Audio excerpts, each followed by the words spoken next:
അസ്സലാമു അലൈക്കും വറഹ്മത്തുള്ളാഹി വബറകാതുഹു. ബിസ്മില്ലാഹി മാഷാ അല്ലാഹു ഖാൻ ലാ ഹൗല വലാ ഖുവ്വത ഇല്ലാ ബില്ലാഹിൽ അലിയിൽ അദീം. അല്ലാഹുമ്മ സ്വല്ലി അലാ സയ്യിദിനാ മുഹമ്മദിൻ വഅലാ ആലിഹി വഅസ്ഹാബിഹി അജ്മഈൻ അമ്മാ ബഅദ്. സന്തോഷത്തിൻ്റെയും സമാധാനത്തിൻ്റെയും ആഹ്ലാദത്തിൻ്റെയും ആനന്ദത്തിൻ്റെയും സൽക്കർമ്മങ്ങളുടെ അനുഭൂതികൾ ലഭ്യമാകുകയും ചെയ്യുന്ന വിശുദ്ധ റമളാനിൻ്റെ രണ്ടാമത്തെ പകലിൽ സംസാരിക്കുവാൻ നമുക്കല്ലാഹു വീണ്ടും അവസരം നൽകിയിരിക്കുകയാണ്. നോമ്പ് വിശപ്പിൻ്റെയും ദാഹത്തിൻ്റെയും അതിനേക്കാളുപരി വൈകാരികമായ നമ്മുടെ എല്ലാ ആഗ്രഹങ്ങളുടെയും നിരാസത്തോടെ അതിൻ്റെയൊക്കെ ഉപേക്ഷയോടെ വളരെ നമ്മുടെയൊക്കെ മനസ്സിനെ സംശുദ്ധമാക്കി അതിനെ പ്യൂരിഫൈ ചെയ്ത് നമ്മുടെയൊക്കെ ആത്മാവിനെ പരിപൂർണമായ ശുദ്ധീകരണത്തിലേക്ക് എത്തിച്ച് മുന്നോട്ട് പോയിക്കൊണ്ടിരിക്കുകയാണ്. ഈ റമളാൻ പൂർത്തിയാകുമ്പോഴേക്ക് പരിപൂർണനായ ഒരു മനുഷ്യനായി മാറുന്നതാവണം നമ്മുടെ ഓരോരുത്തരുടെയും നോമ്പ്. നോമ്പ് നിർബന്ധമാവുന്നതാർക്കാണ് എന്ന് നിങ്ങൾക്കെല്ലാവർക്കും അറിയാം.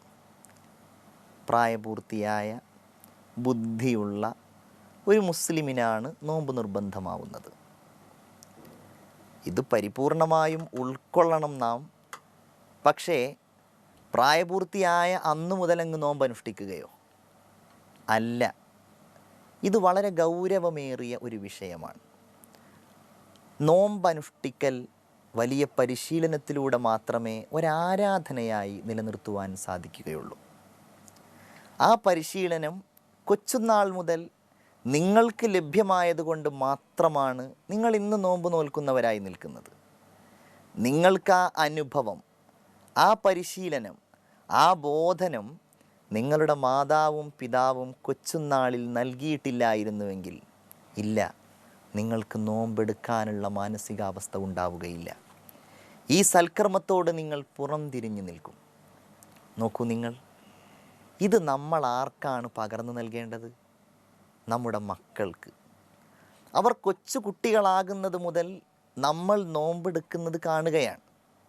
ഉപ്പ നോമ്പ് നോൽക്കുന്നത്, ഉമ്മ നോമ്പ് നോൽക്കുന്നത് കുട്ടികൾ കാണുകയാണ്. അത്താഴത്തിന് എഴുന്നേൽക്കുമ്പോൾ അവർ കൂടെ എഴുന്നേൽക്കുകയാണ്.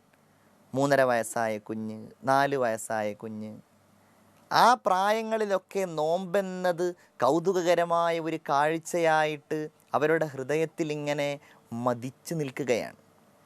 അതവരുടെ ഒരു സ്വപ്നമാവുകയാണ്.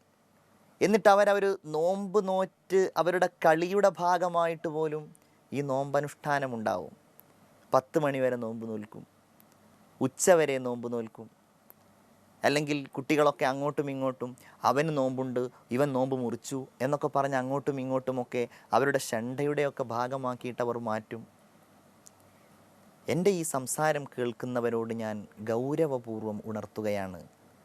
ഈ കുഞ്ഞുനാളിലുള്ള അവരുടെ കളിയും ചിരിയും റമളാൻ കാലത്തെ അവരുടെ ഓരോ ഇടപെടലുകളും നോമ്പെന്ന് പറയുന്ന വലിയ ഒരു സൽക്കർമ്മത്തിൻ്റെ മാഹാത്മ്യം അവരെ ബോധ്യപ്പെടുത്തിക്കൊണ്ട് നിങ്ങൾ അവർക്കൊരു കാഴ്ചപ്പാട് നൽകണം.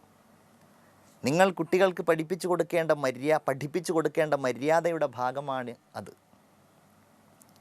പ്രവാചകർ സല്ലല്ലാഹു അലൈഹി വസല്ലമ തങ്ങളുടെ കൽപ്പനയും അതാണ്.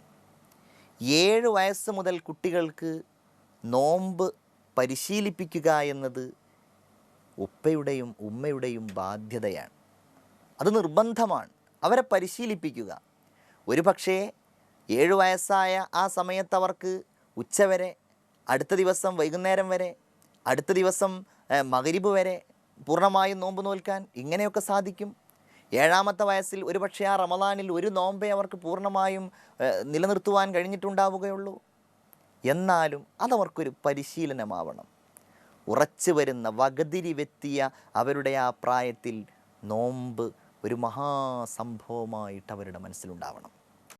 അതവർക്കൊരു രസകരമായ അനുഭവമായി തോന്നുകയാണ് എങ്കിൽ തീർച്ചയായിട്ടും നിങ്ങളുടെ വീട്ടിൽ ഈ ശാന്തി കളിയാടുന്ന ഈ റമദാനിൽ മക്കളും നോമ്പ് നോൽക്കാനുണ്ടാകും. അത്താഴത്തിനൊക്കെ അവരെയും നിങ്ങൾ കൂടെ ഉണർത്ത്. അവർ നോമ്പ് നോൽക്കട്ടെ നോൽക്കാതിരിക്കട്ടെ, അവർ അത്താഴം കഴിക്കട്ടെ.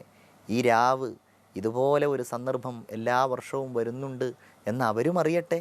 രണ്ടാമത്തെ ഈ പകൽ നമ്മളിൽ നിന്ന് അവസാനിച്ചു പോകുമ്പോൾ നന്മ നിറഞ്ഞ 1000 അള്ളാഹുവിൻ്റെ സ്നേഹം കരഗതമാക്കിയവരായി നമ്മൾ ഈ രണ്ടാമത്തെ പകലിനെ യാത്രയാക്കുക.